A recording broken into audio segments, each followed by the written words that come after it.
Break के बाद रुक करेंगे यूपी बुलेटिन की ओर, जिसमें बात होगी फतेहपुर की, जहां डीएम रविंद्र सिंह और एसपी अनूप सिंह ने बाढ़ के हालातों का जायजा लिया। साथ ही बात होगी गोंडा की, जहां बोलेरो बेकाबू होकर सरयू नहर में गिर गई। हादसे में 11 लोगों की मौत हो गई। ऐसी तमाम खबरों पर विस्तार से होगी चर्चा।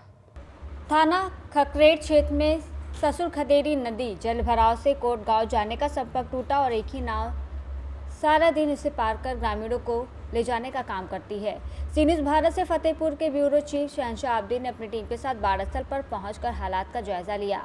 बाढ़ की स्थिति से ग्रामीणों में दहशत है। सरकार की ओर से हर संभव मदद दिया गया है, आश्वासन दिया गया है। जिलाधिकारी सहित पूरी टीम हर दिन सर्वे कर रही है। हुई है जो ये रास्ता है आवागमन बाधित हो गया है, तो लोग कैसे आ जा पा रहे हैं?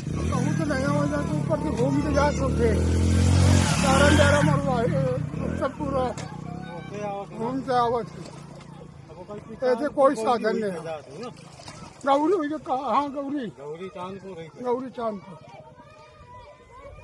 आने राहत बचाव के लिए कोई टीम आई हुई है? कोई नहीं आया। जांच के लिए कोई अधिकारी है? कोई नहीं आया, कुछ नहीं। तो गांव कौन सा पड़ता है? सिकंदरपुर। नदी कौन सी है? नोन नदी है। नोन नदी। कब से बाढ़ आई है? आज पांचवा दिन है। 5वां दिन। 5 दिन से कोई आवागमन नहीं।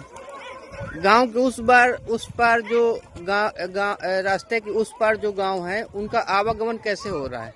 चांदपुर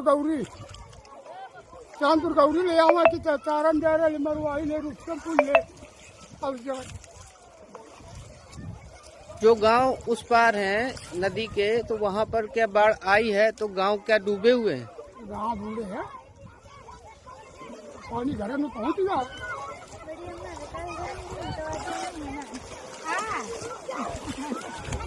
गाँव गली में पानी पहुँच गया है और नर्क है। राहत सामग्री कोई मिली है उन लोगों को? नहीं मिलेगा। यमुना किनारे जो बाढ़ आई है, कौन कौन सा क्षेत्र में आई हुई है? जी मैं बताना चाहूँगा कि ये मैं बताना चाहूँगा कि यमुना नदी के किनारे एक हमारा गांव है, विकासखंड विजयपुर में महावतपुर आषाढ़। वहाँ पे गांव के किनारे तक पानी आया है, जिसमें अभी एक ही घर प्रभावित हुआ है और उसमें 6 व्यक्ति थे जिनको पंचायत भवन में शिफ्ट कर दिया गया है और वहाँ उनके रहने पीने की समुचित व्यवस्था की गई, खाने पीने की भी समुचित व्यवस्था की गई। नायब तहसीलदार मौके पर उपस्थित हैं। सर, बाढ़ पीड़ितों के लिए व्यवस्था क्या क्या किया गया है?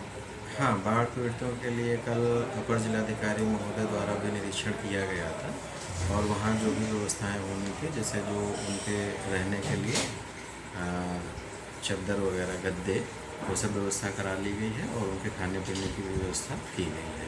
चूँकि उनके पास कोई भी पशु नहीं था, तो इसलिए पशुओं के भी विस्थापन की आवश्यकता नहीं पड़ी है और अगर भविष्य में पड़ेगी तो पंचायत भवन के सामने ही एक ऊंचा टीला है जो सुरक्षित है, वहाँ पर विस्थापित किया जाएगा।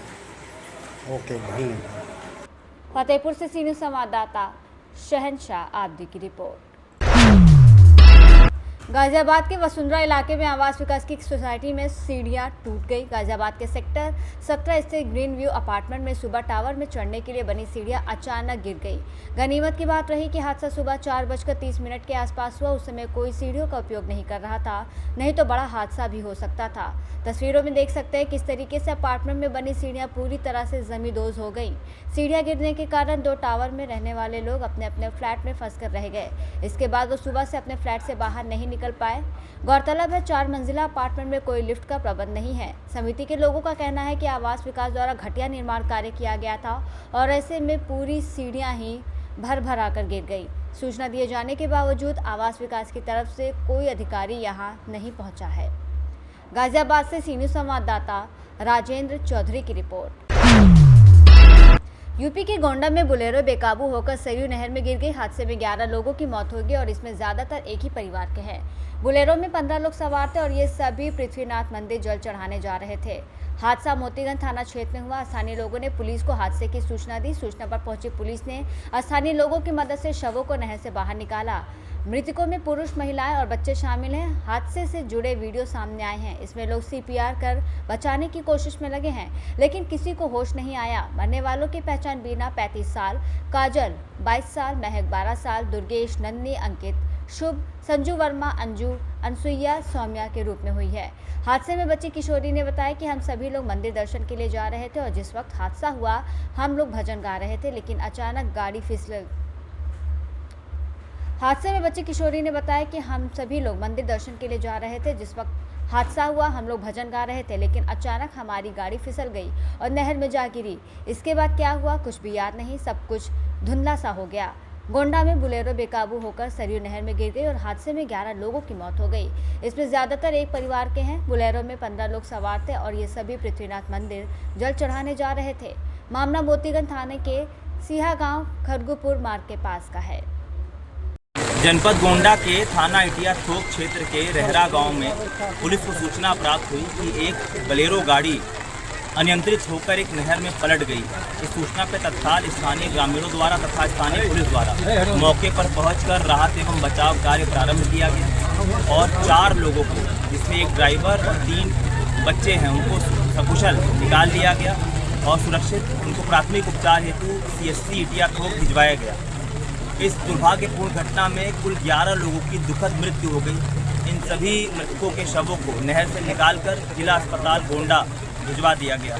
दुर्भाग्यपूर्ण घटना की जानकारी होते ही तत्काल माननीय मुख्यमंत्री कार्यालय द्वारा सभी वरिष्ठ पुलिस एवं प्रशासनिक अधिकारियों को मौके पर पहुंचकर राहत एवं बचाव कार्य करने हेतु निर्देशित किया गया तथा CMO के माध्यम से सभी मेडिकल स्वास्थ्य मुहैया तत्काल उपलब्ध कराने हेतु भी निर्देशित किया गया है।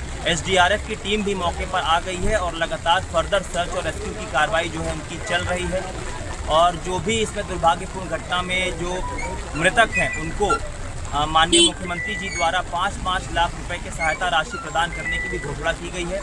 सभी वरिष्ठ पुलिस एवं प्रशासनिक अधिकारीगण मौके पर मौजूद हैं और कानून व्यवस्था की स्थिति सामान्य है। गोंडा से सी न्यूज़ संवाददाता मुजीब की रिपोर्ट। स्वतंत्र देव सिंह जल शक्ति मंत्री ने बाढ़ राहत केंद्र सहित की बाढ़ पीड़ितों से बात की। स्वतंत्र देव सिंह मंत्री ने बाढ़ राहत स्वास्थ्य सहित रसोई में बना रहे खाने का निरीक्षण किया।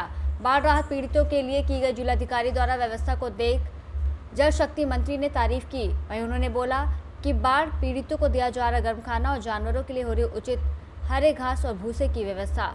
जल शक्ति मंत्री ने हेलीकॉप्टर द्वारा हवाई सर्वे कर बाढ़ ग्रसित इलाकों का दौरा किया। जल शक्ति मंत्री ने हमीरपुर का दौरा कर जालौन जिले के लिए रवाना हुए। सभी लोग शांत रहेंगे।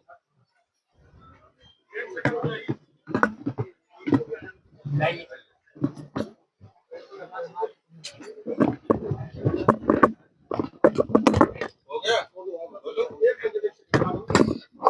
किट की सप्लाई भी हो रही है, राशन की किट सर दी जा रही है, सर राशन किट दी जा रही है। 1000 लगभग तक 1000 के आसपास डिस्ट्रीब्यूट करते हैं। मंत्री आज आपने हवाई सर्वे किया है, यहाँ पे क्या लग रहा है बाढ़ के हालात में? पानी से लोग प्रभावित हैं, जल स्तर बढ़ा है, लेकिन 2 दिन के अंदर 1-2 दिन के अंदर जल स्तर घटना शुरू हो जाएगा। इटावा में अब जल स्तर आज कम हुआ है, यहाँ तक आने में लगेगा समय। उसके बाद अभी आगे प्रयागराज और काशी और बलिया तक जल स्तर थोड़ा बढ़ेगा, फिर 2-3 दिन बाद अभी घटना शुरू होगा। ऊपर से घटना शुरू हो गया है पानी तो, लेकिन फिर भी आदरणीय योगी जी के नेतृत्व में और योगी जी ने सभी मंत्रियों को निर्देशित किया है कि अपने अपने जनपदों में जाकर पूरे राहत शिविर की स्थिति को देखें, डॉक्टरों की स्थिति क्या है, किसी को किसी प्रकार की कोई परेशानी न होना, चिकित्सा से न पशुओं को किसी प्रकार के परेशानी हो, चाहे पशु डॉक्टर चाहे चिकित्सक अपने किसी भी गांव में जो भी प्रभावित लोग हैं उनको ठीक ढंग से भोजन मिल रहा है कि नहीं मिल रहा है, जो आपदा राहत किट है उसको सभी के पास पहुंच रहा है कि नहीं पहुंच रहा है, किसी प्रकार के लोग परेशानी नहीं, जिसका मकान दुकान यदि कुछ गिरता है नुकसान होता है उसका भी उनको भविष्य में, क्योंकि सरकार पूरी खड़ी है, पूरा विश्वास लोगों को रखना चाहिए और आराम से सहयोग भी करना चाहिए सरकार का। इन परिस्थितियों में सभी लोगों को मिलजुल कर काम करने की आवश्यकता रहती है। सामाजिक संगठन भी और सरकार के भी लोगों को गर्म खाना मिले, थोड़ा भोजन मिले, किसी प्रकार की बीमारी ना आवे और बीमारी के लिए भी डॉक्टर उपलब्ध रहे। यहाँ भी लगता है लगभग 26-27 टीमें डॉक्टरों की लगा रखे हैं यहाँ पर, और पशुओं के लिए भी चारा की व्यवस्था, सभी व्यवस्था 2 विद्यालय कुलछेछा में यहाँ रुकने की पूरी व्यवस्था की गई है लोगों का। जो लोग आना चाहते हैं वो यहाँ रुकने के लिए, बाकी गांव में पैकेट की व्यवस्था है, वहां भी भोजन वितरण हो रहा है। आदरणीय योगी जी के रहते हुए किसी प्रकार की परेशानी नहीं होगी। 1-2 दिन के अंदर जलस्तर कम होना शुरू हो जाएगा, लेकिन बरसात इस बार मध्य प्रदेश में ज्यादा बारिश हो गया। जहां बाढ़ हम लोग सोचते हैं कि बाढ़ जहां आती है और उधर अभी बाढ़ नहीं आ रहा है, जो पूर्वांचल बेल्ट है, देवी पाटन मंडल, आजमगढ़ मंडल, अपना गोरखपुर मंडल, अभी उधर प्रभावित नहीं है। लेकिन जहां पर बाढ़ नहीं, इस बार चित्रकूट से आक्रमण किया, चित्रकूट और हमीरपुर और इस बेल्ट में बाढ़ का प्रभाव है, क्योंकि इस बार नदियां जो बुंदेलखंड की जितनी भी नदियां हैं और चंबल, बेतवा, केन, धसान, पहुंच जितनी भी नदियां हैं, जबरदस्त बारिश होने के कारण, यमुना में पानी आने के कारण जलस्तर बढ़ा है और 1-2 दिन के अंदर जलस्तर घटेगा। पूरी चिंता है हर प्रकार की, किसी प्रकार को परेशानी हम लोग नहीं होने देंगे। पूरा जिला प्रशासन यहाँ का अधिकारी भी 24 घंटा, और सड़क पर सभी लोग हैं, हमारे जनप्रतिनिधि, माननीय दोनों विधायक, यहाँ के जिला पंचायत अध्यक्ष भी सभी लोग सड़क पर हैं। किसी प्रकार को परेशान, चेयरमैन से लेकर सभी लोग जो सेवा में लगे हैं, पार्षदगण भी और गांव के प्रधान जनप्रतिनिधि और अधिकारीगण, सभी लोगों को सड़क पर रहना, किसी प्रकार के कोई कठिनाई न होने पाए।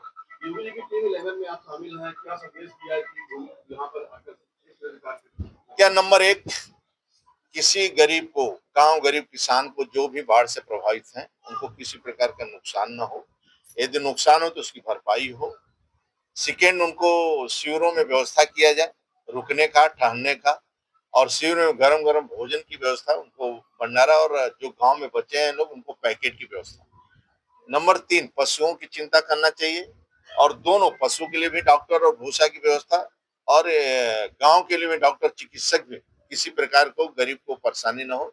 जो बाढ़ से प्रभावित लोग हैं सभी को सुरक्षा व्यवस्था किया जाए और भोजन से लेकर सभी प्रकार की सामग्री उनको मुहैया करवाई जाए। कठिनाइयां हैं, क्योंकि बाढ़ में तो आप तो जानते हैं, लोगों को जो अपने घर पर रहते हैं और फिर शिविर में रहेंगे, थोड़ा कठिनाई रहता है, लेकिन उस कठिनाई से लोगों को समझौता करके आराम से रहना चाहिए। और पूरी व्यवस्था, यदि कोई कमी होगी तो उस पर देखा जाएगा। अभी मैं देखा गर्म भोजन भी बन रहा है, सब कुछ व्यवस्था। अभी देखेंगे जो कमियां रहेगी वो जिलाधिकारी हम लोग बैठ के अभी निर्णय लेंगे कि उस कमियों को भी हम लोग पूरा करें। जिलाधिकारी लगातार बाढ़ को लेकर चिंतित है, गर्म खाना खिलाने वाले उसी कारण में देखा अच्छी सुविधा है, अच्छी व्यवस्था है और अच्छी सुविधा है, और सभी को ठीक ढंग से हमारे जनप्रतिनिधि और जिला प्रशासन ठीक ढंग से लगा है, गंभीरता पूर्वक लगा है, संवेदनशीलता के साथ लगा है। और गांव गरीब किसान के लोग कठिनाई से जो जूझ रहे हैं, उनका कठिनाई से न जूझ पाए, इसलिए सरकार भी उनके पीछे पूरी खड़ी है, हिम्मत के साथ खड़ी, 24 घंटा निगरानी हो रही है। हमीरपुर से सीनियर संवाददाता जितेंद्र की रिपोर्ट। कोट मुबारकपुर हनुमान मंदिर से गिलौला से सीता द्वार परिसर में रात्रि विश्राम कर अगले दिन करगुपुर गोंडा स्थित बाबा पृथ्वीनाथ शिवलिंग पर जलाभिषेक करेंगे, जिसमें श्रावस्ती विधायक राम फेरन पांडे जी, ब्लॉक प्रमुख प्रकाश चंद्र, युवा नेता अभिषेक त्रिपाठी, जगदीश शुक्ल, प्रधान श्रावस्ती विधायक राम फेरन पांडे ने झंडी दिखाकर रथ को आगे बढ़ाने की प्रक्रिया का शुभारंभ किया। इसी क्रम में अपर पुलिस अधीक्षक मुकेश चंद्र उत्तम द्वारा सीता द्वार परिसर का स्थानीय निरीक्षण किया गया।